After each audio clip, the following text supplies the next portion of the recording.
নমস্কার শ্রোতা বন্ধুরা, গল্পের ঝুড়ি নিয়ে আজ আবার হাজির হলাম। আমরা শুনছি ধারাবাহিক গল্প মরুভূমির ঝড়। এই গল্পের দ্বিতীয় পর্বটি আজ আপনাদের শোনাব। গত পর্বে আমরা শুনলাম অর্ণব, রাহুল আর মীরা উপস্থিত হয়েছে রাজস্থানের রামগড় হাভেলিতে। লোকমুখে তারা শুনেছে এই হাভেলির নাকি একটি গল্প আছে। তাদের সাথে ঘটল এমন কিছু ঘটনা সেই রাত্রে, তারাও গেল ভয় পেয়ে। এরপর ঠিক কি ঘটল চলুন তাহলে দেরি না করে শুরু করি আজকের পর্বটি। রাতের অন্ধকার কেটে সকাল হল।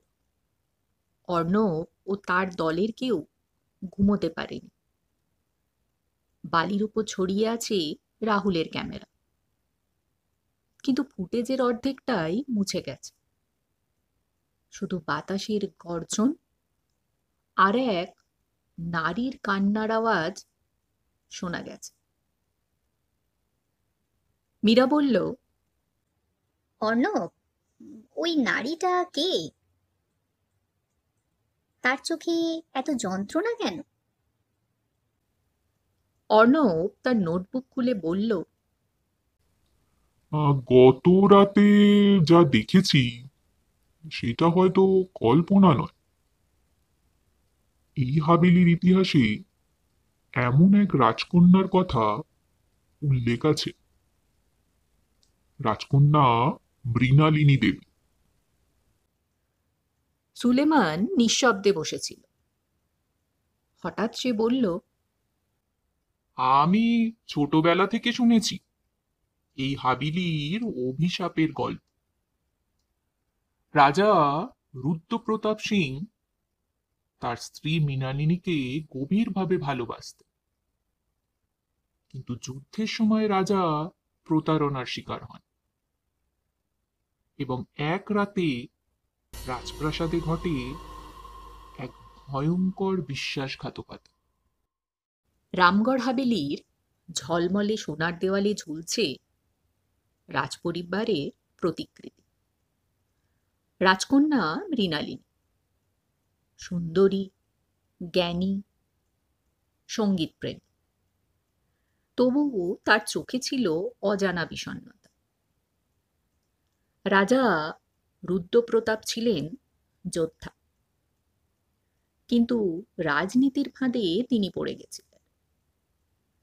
তার সেনাপতি জালিম খান, যিনি একসময় বিশ্বস্ত বন্ধু ছিলেন, বিশ্বাসঘাতকতা করেন তারপর। রাজাকে যুদ্ধক্ষেত্রে পাঠিয়ে রাতে হাভেলিতে আক্রমণ করে মৃণালিনীকে হত্যা করে। কিন্তু মৃত্যুর আগে রাজকন্যা এক ভয়ঙ্কর শপথ নিয়েছিলেন।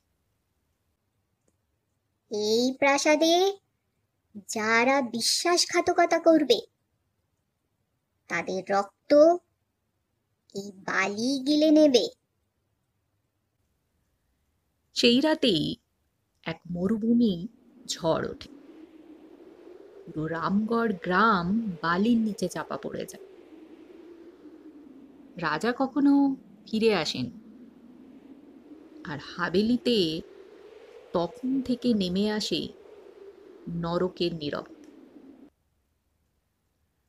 বর্তমান সময়ে ফিরে অর্ণব হঠাৎ লক্ষ্য করল মীরার গলায় একটা পুরনো রাজস্থানী লকেট ঝুলছে। সে অবাক হয়ে বলল, এই লকেটটা তুমি কোথায় পেলে? মীরা জানালো, এই হাভেলির ধ্বংসস্তূপে মাটির নিচে পেয়েছিলাম। অর্ণব সেটা হাতে নিতেই এক ঝলকে দেখা গেল মৃণালিনীর মুখ, চোখে রক্তের অশ্রু। আর সেই মুহূর্তে বালি আবার নড়ে চড়ে উঠল। দূরে কোথাও থেকে ভেসে এলো এক অজানা নারী কণ্ঠ। আজ তাহলে এই পর্যন্ত। গল্পটির পরবর্তী পর্বটি নিয়ে আবার হাজির হব আগামীকাল। ততক্ষণের জন্য আজকের পর্বটি যদি আপনাদের ভালো লেগে থাকে তাহলে অবশ্যই একটি লাইক করবেন। আর আমার সকল নতুন শ্রোতা বন্ধুরা, আপনাদের কাছে অনুরোধ থাকবে গল্পঝুরি চ্যানেলটিকে সাবস্ক্রাইব করে চ্যানেলের পাশে থাকার জন্য।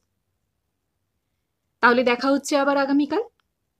সবাই ভালো থাকবেন। নমস্কার।